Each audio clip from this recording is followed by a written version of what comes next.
What you people from lush, bright lands fail to grasp is that Rauatai isn't a storm-tossed spit of land. It's the kith who stand together there. Ukaizo belongs to us. We've earned it with blood and sweat. And no one shall take it from us now.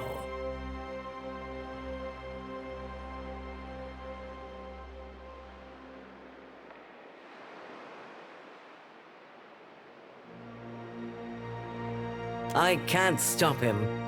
Neither can you. But I can give my country a chance at weathering what comes next. Rauataians, defend Ukaizo! Looks like trouble. Feel the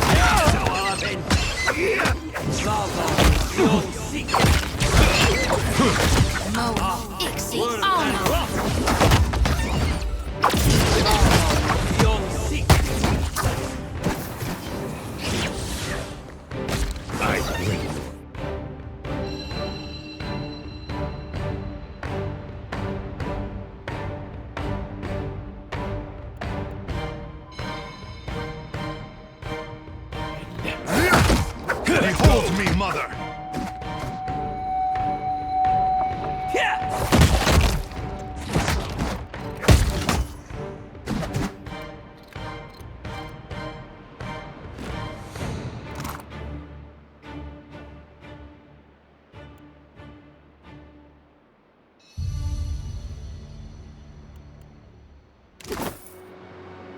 I've got it.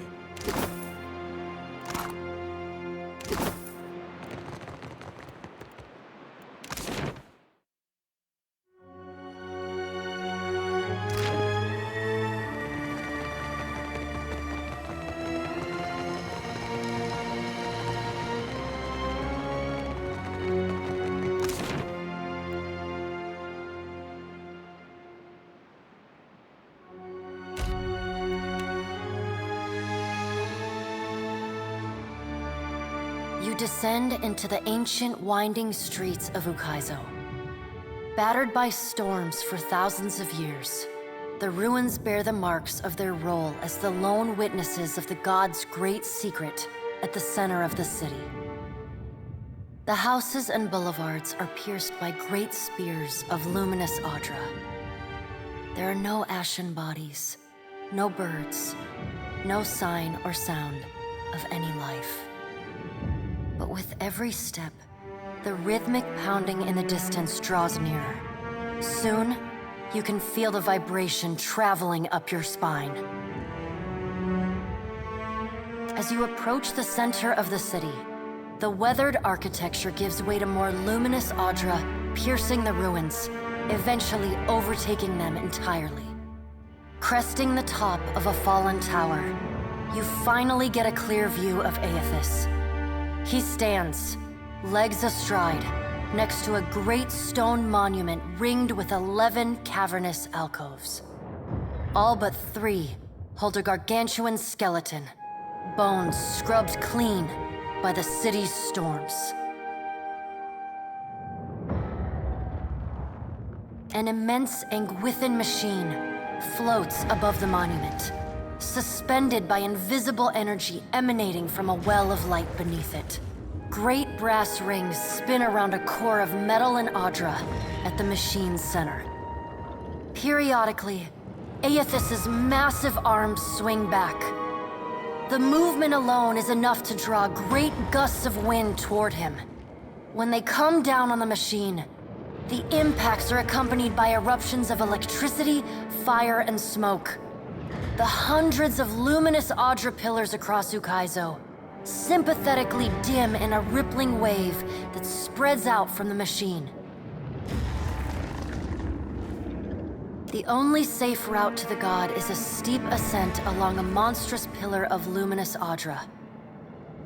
Intertwined with fragments of Ukaizo's ruins that it has carried through the centuries, the pillar bends in a long arc, towering above the machine. The pillar levels out near Aethys's head, a silent observer to the destruction of the machine it has grown beside over thousands of years. You Weave your way along a treacherous, rain-slicked path up the pillar's skyward side. As you arrive at the top, you catch Aethys's attention. Fist pulled back, he pauses to observe you. With the same gentleness he showed at Ashen Maw, he lowers his arm and turns toward you.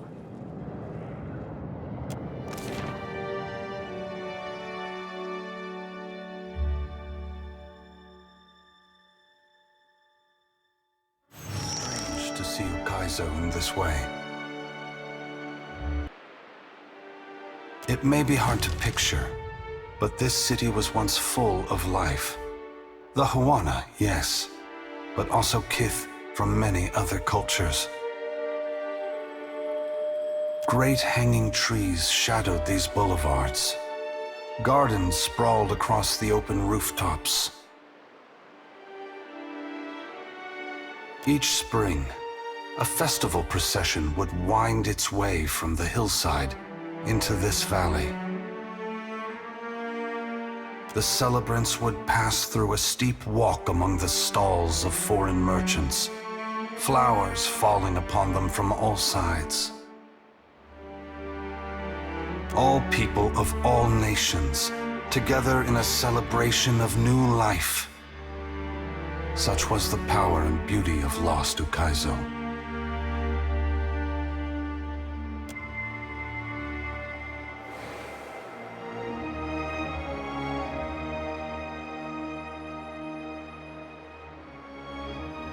Been a while, old friend. Widewin, I did not think to see you here. But few things go as expected when the Watcher is involved. We were a good team, once. But this isn't what we fought for. Ain't you just burning the harvest because you planted the wrong seeds?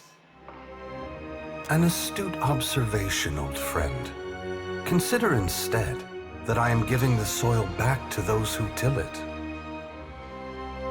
Spring must always follow winter. As long as there are people committed to finding the other side of change, the agony will not last. But thank you for challenging me as you did in fairer times. I haven't forgotten the lesson we strove to impart. You're welcome, I suppose.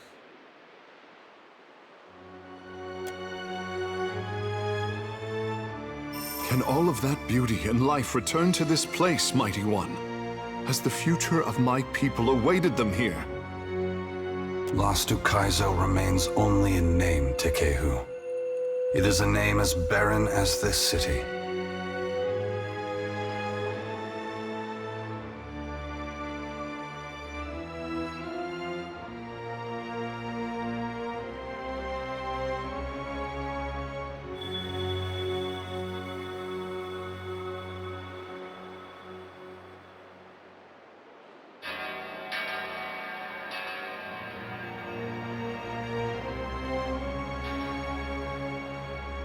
If future generations wish to create life in this place, they must look forward as much as they look back.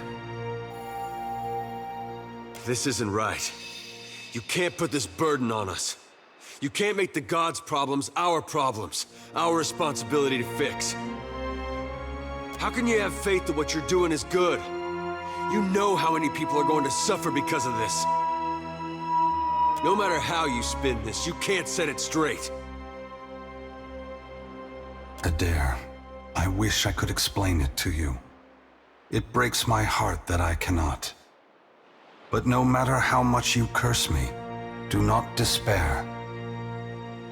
The souls of this world will need people like you. Lights burning brightly in the darkness to come. Gone, please, I'm begging you. What do I do following this? How am I to best serve those still living, to improve our future chances of survival? The Deadfire and the Eastern Reach are full of animancers, women and men with brilliant minds who can solve this great problem. They will also need people with brilliant souls, like you, Shodi. People who can tend to the spiritual needs of the world in a time of fear and desperation. Remember, the flame you bear is not only light, but warmth. Provide comfort to all who need it.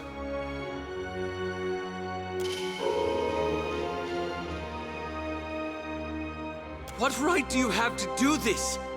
Destroy the wheel and leave us with nothing? Without even knowing what will come next? Aloth, we are all gods and mortals, responsible for our own actions. But inaction carries its own moral responsibility. It is a burden I have carried for far too long. One must always do as their conscience dictates, even if that means abdicating a position of power. But what of you, Watcher? Why have you followed me? Have you come to bear witness to the breaking of the wheel?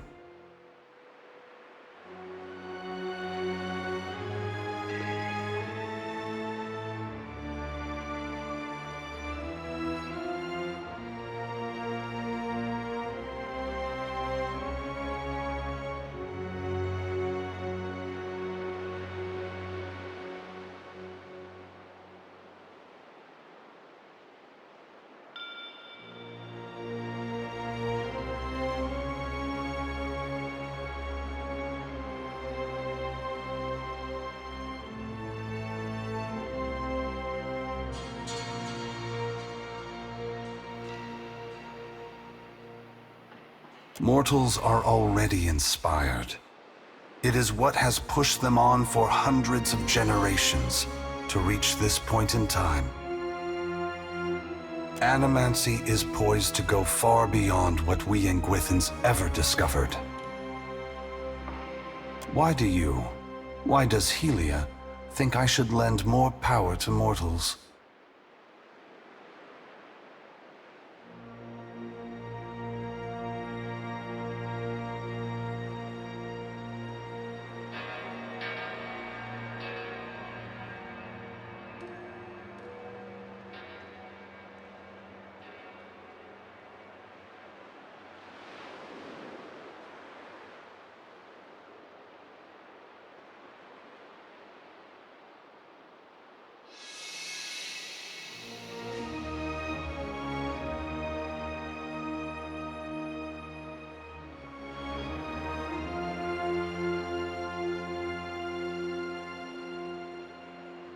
I see your point. Perhaps it was naive of me to think that mortals could immediately set about to fixing the wheel in the midst of such chaos. From where should mortals draw their inspiration?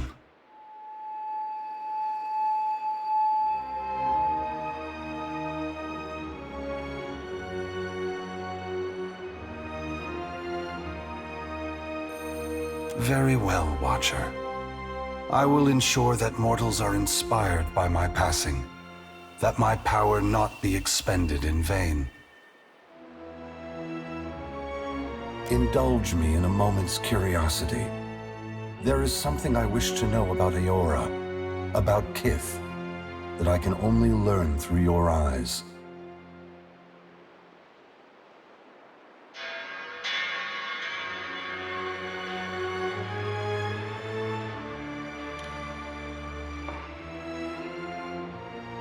You followed me all this way, dodging an armada, navigating an impenetrable wall of storms,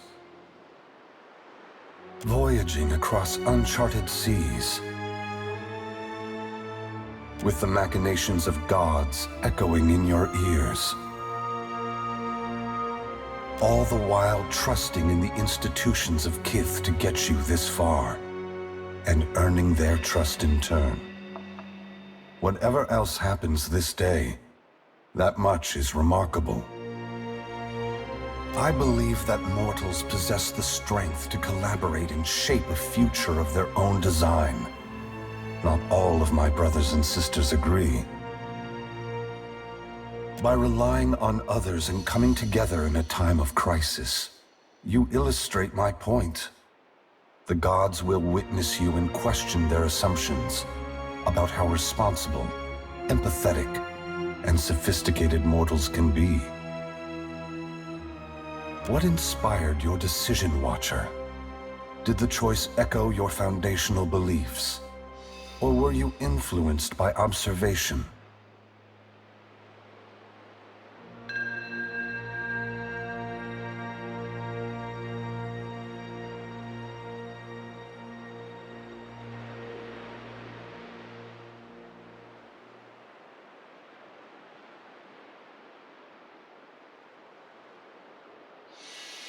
Boudica has been especially active since the downfall of her favorite operative. Have you ever considered that she is mentoring his replacement?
My brothers and sisters never act when the gains are strictly short-term.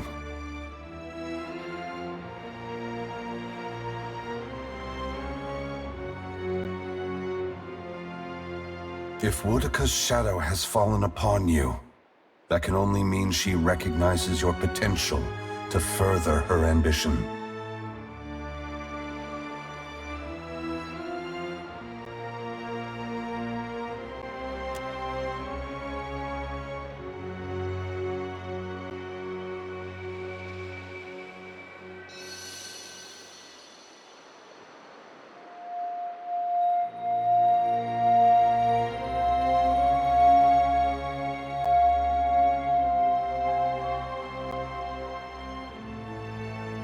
I thank you for your perspective.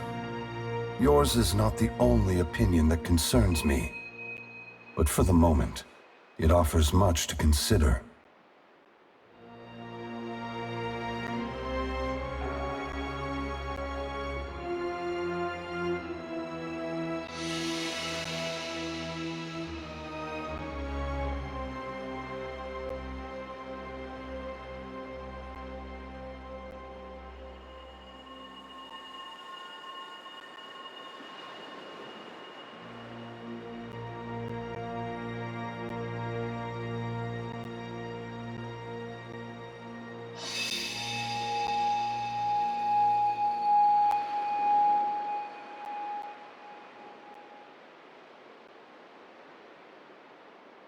All I ever wanted for mortals was growth, transformation.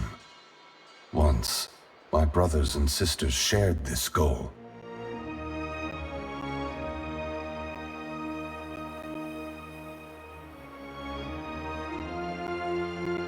Some have forgotten themselves, giving into fatalism or tyranny. Others have succumbed to apathy.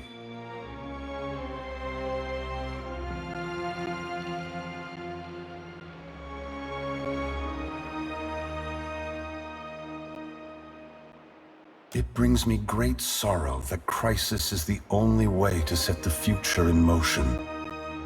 Would that I could pass the responsibility of heralding your darkest hour to another.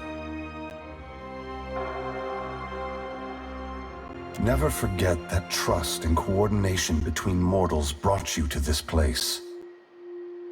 Your future is built on a foundation of hope, and you have laid the first stone.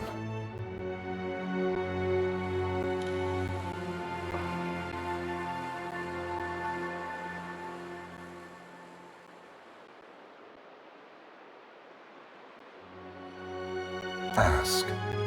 You are entitled to any answer that is mine to give. The great work of the Engwithans falls to ruin. Reincarnation as we know it will end. Souls which currently await new life in the beyond will be born into the world as normal, but their numbers will not replenish.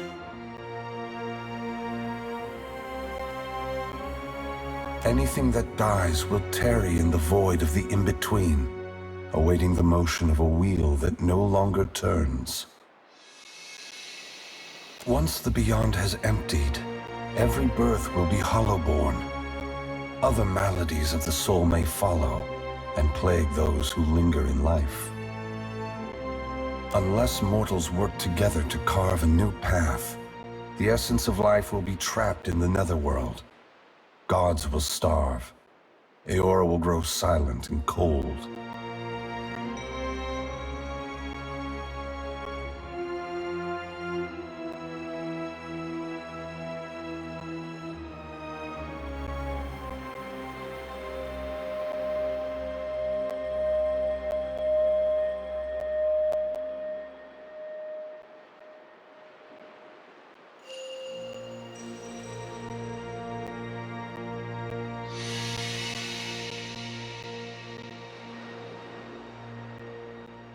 A generation or more.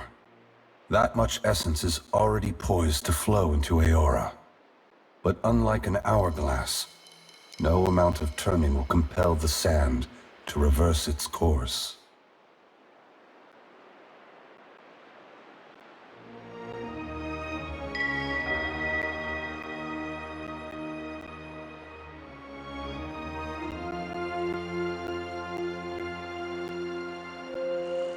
Should you choose, you could lay down your burden and trust in your children's children to set matters right. That depends entirely on you.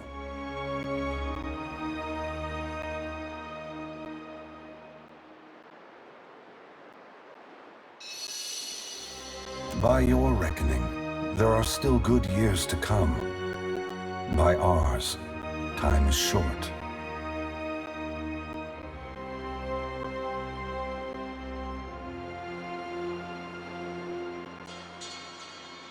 Yes, they must work toward a solution or perish. If that task is beyond their skill, then they no longer deserve their position. I would have them justify their right to lead. That could mean swallowing their pride and hearkening to the wisdom of mortals. Some, I expect, will perform better than others.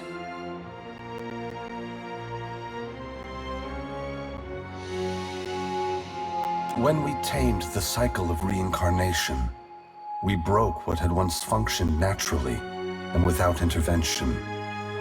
The flow of essence will not normalize on its own. Essence will simply pool in the void of the in-between, never passing through Adra networks to the beyond. The dead will be left to wander in darkness, confusion, and sorrow.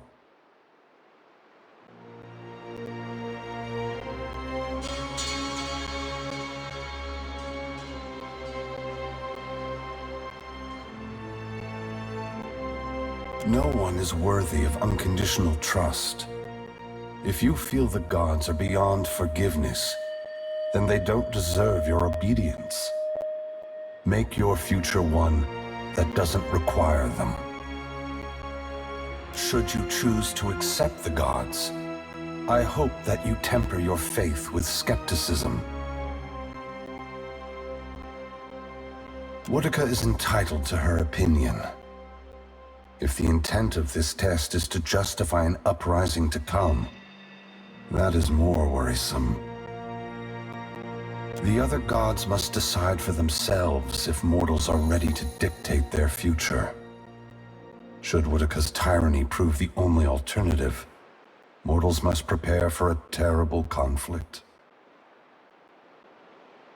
Your perspective bridges eternity, Watcher. Many will look to you to mediate differences that could shake the very foundations of Aora. For several reasons. My strength was diminished after the Godhammer bomb, and assuming this form took incredible effort. With so many vying for control of the Deadfire, I also saw a ripe opportunity for mortals to cast aside their differences and stand together as one. They have never been more powerful, more capable. Because of this, the gods must justify their importance or be proven obsolete.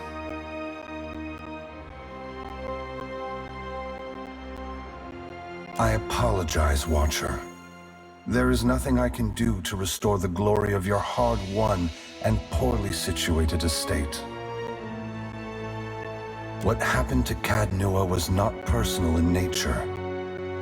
I would have occupied the statue even if it was buried beneath Defiance Bay. Given your perseverance, I know that a second home cannot be distant in your future. You have only to seek it out. I must attend to my final work now. I cannot delay any longer. You have carried a heavy burden across the Deadfire, Watcher. Before I go, I would rid you of it.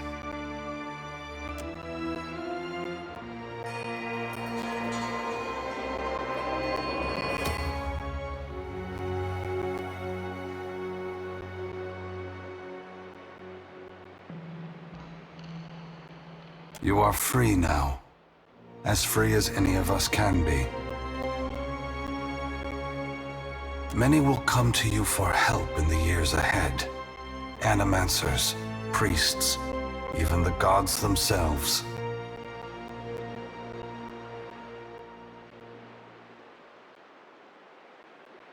I have great hope for you, but always remember that your future is for you to decide. Use your freedom well. Aethys squares himself to the machine.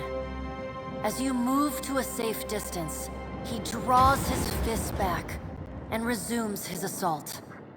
The blows rain down with increased fervor, but the machine perseveres in spite of his efforts.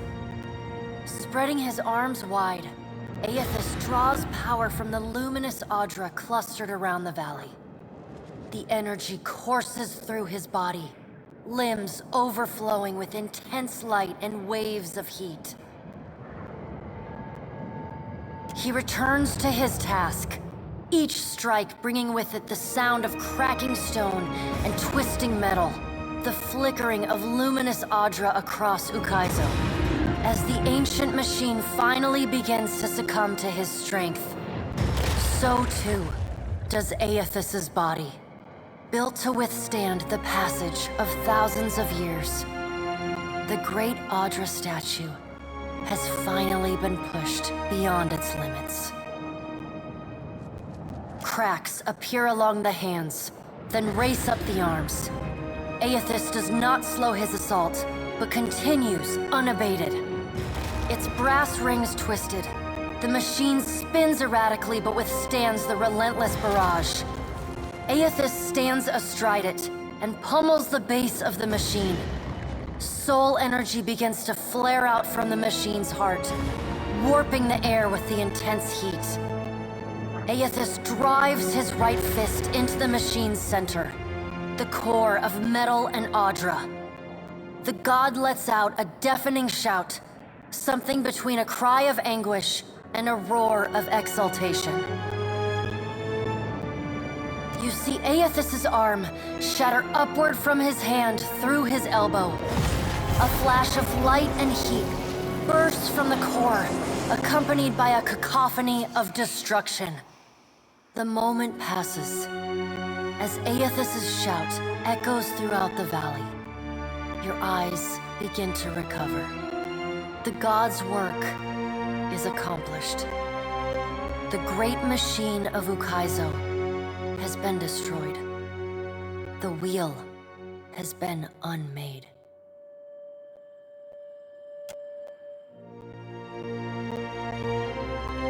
As Aethys' voice fades, the enormity of what you've accomplished sinks in.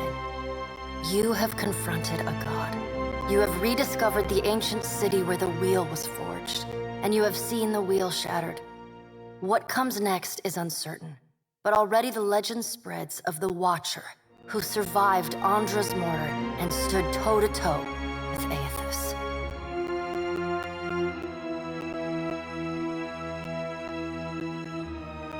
On your recommendation, Aethys disperses his essence and that of the thousands of souls within him to centers of knowledge and learning around the world. Animancers, engineers, wizards, and scholars of all stripes make astounding breakthroughs in understanding and harnessing the phenomena that govern Aora.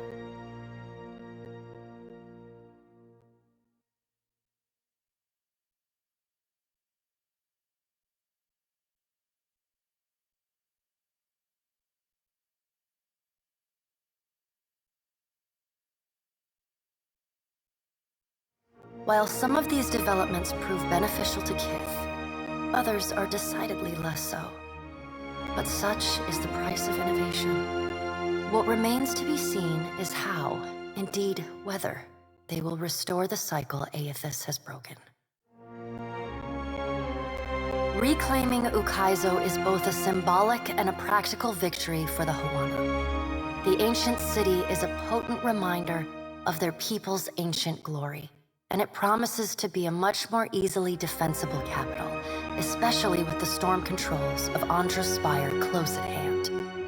The other tribes unite under the Kahanga and dedicate themselves to rebuilding Ukaizo and relearning its secrets.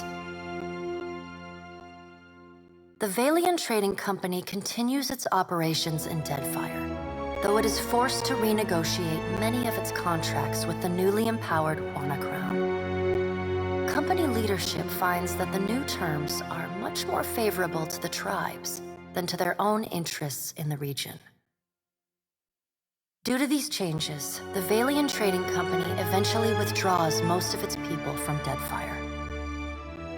The Royal Deadfire Company is expelled from the archipelago as punishment for their attack at Andra's mortar. The storms across the Rawatayan mainland subside along with those of Andra's mortar. However, Rawatai regards this respite with a wary eye, ever mindful that the machinery at Andra's Spire remains under their foes' control. The Huana settlement of Ukaizo reignites Ferrante's dream of a new Valian empire. Deadfire is claimed and controlled, but the clearing of Andra's mortar offers the possibility of new prospects in yet undiscovered lands. He leads the old Valian loyalists across the sea, searching still for a new Valian homeland. Despite other tensions across the archipelago, Port Maje remains a model of peaceful, productive cooperation between the Huana and the Valian Trading Company. Though they do not always agree, Governor Clario and Storm Speaker Ikawa work together for the mutual benefit of their people. As the balance of power changes in Deadfire, so too does Nekataka transform. Though the Kahanga monarchy moves its new seat of government to Ukaizo, Nekataka continues to be a busy and important city. The pirates continue smuggling food into the gullet, and the Raparu embrace their benefactors, aiding and concealing their smuggling operations. Over time, the gullet becomes a hotbed of piracy. Ukaizo reveals more about the ancient art of water shaping than the guild could have hoped to learn in another century of work. With this new knowledge, water shapers across the archipelago wield the currents and bend the waves for the pleasure and benefit of the new Huana nation. Your brief encounter with Letharn proves deeply influential for the children of the Dawnstars. Plagued with nightmares and haunted by the deaths at Hesango, Letharn begins questioning his faith in Aethys. At first, his fellow Dawnstars chide him. But that changes as word of Aethys' deeds at Ukaizo spreads. After all, what business have they worshipping a god who denied his own legitimacy? The faith of the children of the Dawnstars fades, but their commitment to the people of Deadfire does not. They continue feeding, healing, and helping the neediest, just as they have for decades. It is no longer a holy mission, but it is a mission all the same. The Adra at Pokakohara is restored, but the rumored Valian Trading Company post never comes to Tikawara. Torn between waiting and seeking better fortunes elsewhere, the tribe gradually scatters and fragments. The dragon, Neraskirlas, no longer passes between Aora and the White Void, and the dead flow slowly breaks apart, exposing the temple long frozen within.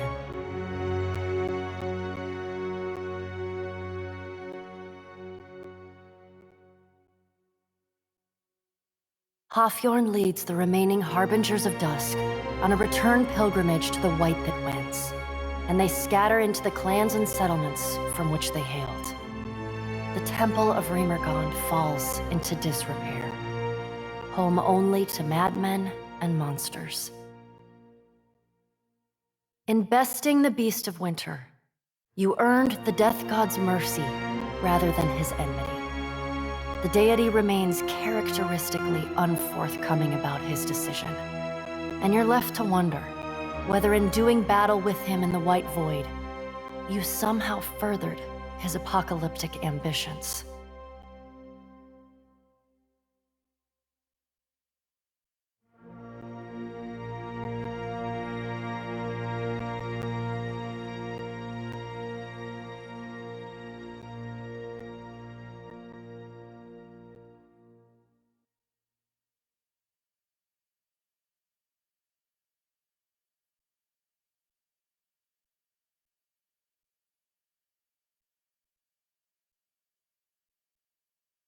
Once repaired, the Adra at the primal island of Kazuwari again pulses with the flow of soul essence between the here and the beyond.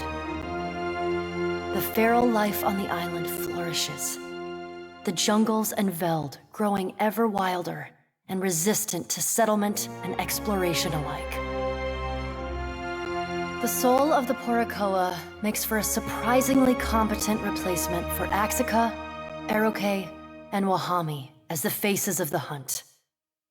The beast's spirit, little more than a fragment of Galloway, perfectly reflects the will of its divine master. The bloody trials continue, and the crucible survives.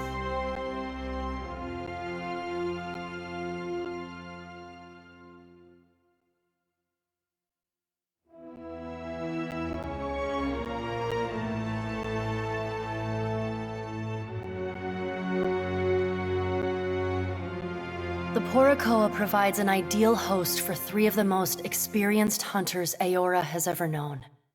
The beast grows inexorably, sacrificing coastal villagers and merchant crews alike to its insatiable hunger. Though numerous groups place bounties on the creature's head, its thick hide deflects every attempt on its life. A legendary sea monster is born.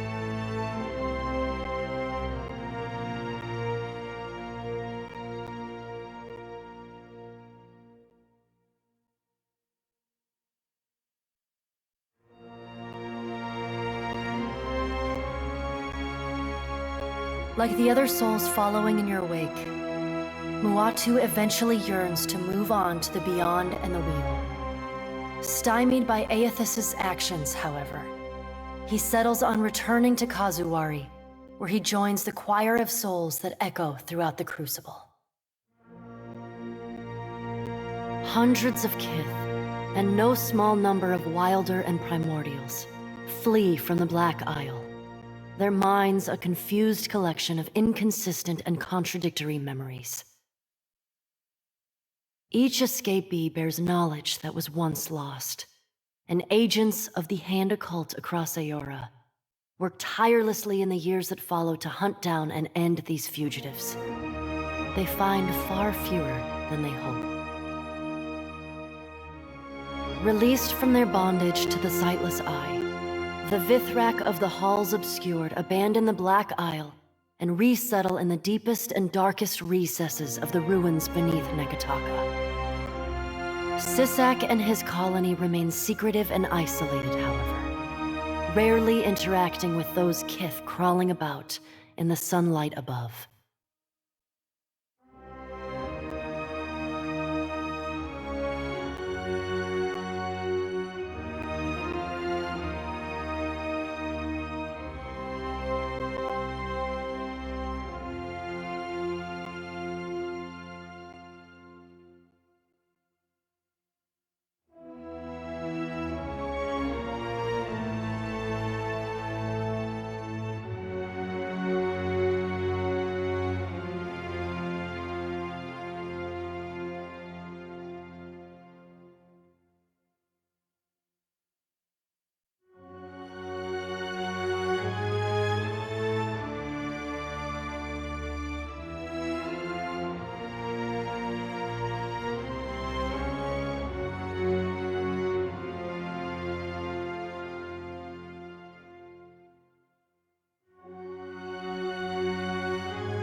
Encouraged by her arcane successes, Bakarna returns to her observatory to continue her studies of the celestial spheres.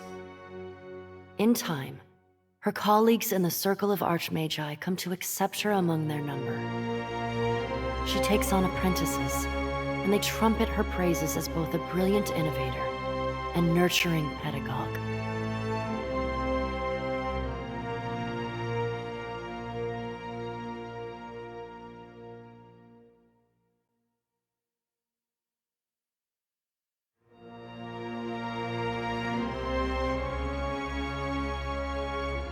Slain by your hand, the Titan of WoW poses little further threat to Aora. As the corpse decays, it putrefies into a massive nest of hungry fungal monstrosities.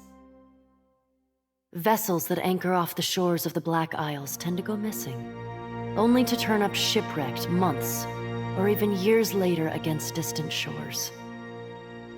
With time, the body collapses upon itself, and the Black Isles finally implode.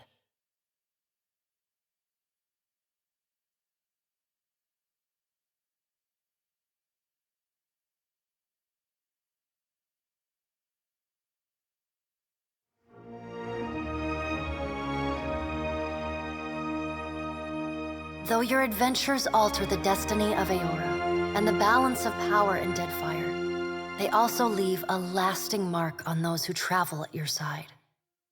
Your companions find themselves changed in ways both big and small. Adair returns to Hisango, where he reunites with Byrne, the son of his former lover, Ilava. The boy takes heart in Adair's account that Aethys and all the other gods were false, petty, and unworthy of the love of Kith. Realizing how close he came to dying for this cause, Byrne finds renewed purpose in working alongside his uncle to repair the many scars left upon Deadfire by the gods. Under Adair's guidance, Byrne grows into the kind of irreverent, stubborn hothead that would have made his mother proud, and Adair visits her gravesite, often to tell her so. Shodi is not a priestess who understands the meaning of subtlety. As such, she makes her girlish crush on Adair painfully obvious from the moment she first sets eyes on the strapping fighter. Early in your travels, Adair appears discomforted by her persistent flirting. He often grimaces when she sidles up to him, and he takes endless pains to keep their conversations terse and to the point. But after a little smoothing on your part to nudge them in the right direction, Adair makes an effort to view Shodi with an open mind. And Shodi begins teasing the veteran fighter in a more companionable and less amorous manner. After saving each other's hides a couple times and sharing more than a few laughs, the two form an easy, and you suspect, lifelong friendship. Seemingly lit with an inner glow, Shodi takes to a new life of mission work with gusto. She still is committed to shepherding souls forgone, but having realigned her goals with that of her fellow Dawnstars, she now endeavors to help the living as much as the dead. As you travel the Deadfire, you find her sleeping better and laughing more often. When the time comes for her to return to her temple in Neketaka, it's with a clear wistfulness and much lip-biting on her part. She leaves you with her sickle and a hastily scrawled note. It reads, "A keepsake from a path once walked. Remember me, Watcher, for I will forever dream of you." Though the two of you no longer travel together, Shodi holds fast to the memory of you in her heart, remaining your fierce and doting girlfriend, faithful even in her absence. You receive a missive for every day apart, though they often arrive in a single bundle some weeks or months past. In them, she writes of how she misses you, how you are like a fire that burns inside her, how one day surely you will be reunited again. Until then, she prays for your safety as she continues to labor in service to Gon. Aloth renews his commitment to destroying the Leaden Key. With the wheel broken, loosening the god's stranglehold on Kith is more urgent than ever. It is a lofty goal, and one he does not expect to finish in his lifetime. But if there's one thing he's learned from the Watcher, it's that a single person can change the world. You let Rimaro go, and the former pirate ostensibly set sail for the trade lanes of the Eastern Reach, the Edier Empire, Old Valia, and the Republics. For the remainder of your time together, Seraphin seems, if not exactly happy, at least contented with the outcome of your confrontation with his former mentor at Sayuka. And yet, when the two of you part, Seraphin seems emboldened, invigorated by a new sense of purpose. He buys you a drink, toasts to the Deadfire, says, "Let's see if we can make something worth a shit out of what's left of these Principe swabs," and sets sail the next morning. In the years to follow, rumors occasionally reach you of the Blue Orlan pirate of the Deadfire, a privateer captain as keen to free slaves or fight for an influence as he is to plunder and pillage. After reporting back to her superiors for the Watcher's actions against the Valian Trading Company, Pallegina is rewarded with reassignment home to the Valian Republics. She spends the next several years as the head of the household guard for the Duke of Ancense. In this role, she is often lauded for her courage and loyalty. Even with all of the praise, there are still times when she cannot help but feel she could have had more influence on what transpired in the Deadfire. Pallegina renews her relationship with Giacomo, corresponding with him regularly, and even meeting with the old Animenser once or twice a year. Though she does not understand the intricate details of his research, she reads his letters and responds with great enthusiasm. Her brothers, and even the dukes themselves, note that Pallegina's demeanor is always warmer on the days when she receives a letter. Rumors even spread that some of the brothers have seen her smile. time away from the Navy gives Maya Rua some perspective on how Rawatai conducted the Deadfire occupation. No sooner does she return to active duty than she voices her frustrations over some of the more underhanded tactics she witnessed and carried out in the name of the homeland. Her voice carries all the way to the Ranganui, who reminds his admirals that battles are won by superior tactics, but war is a battle of precedent, and winning is not always a victory. The people listen.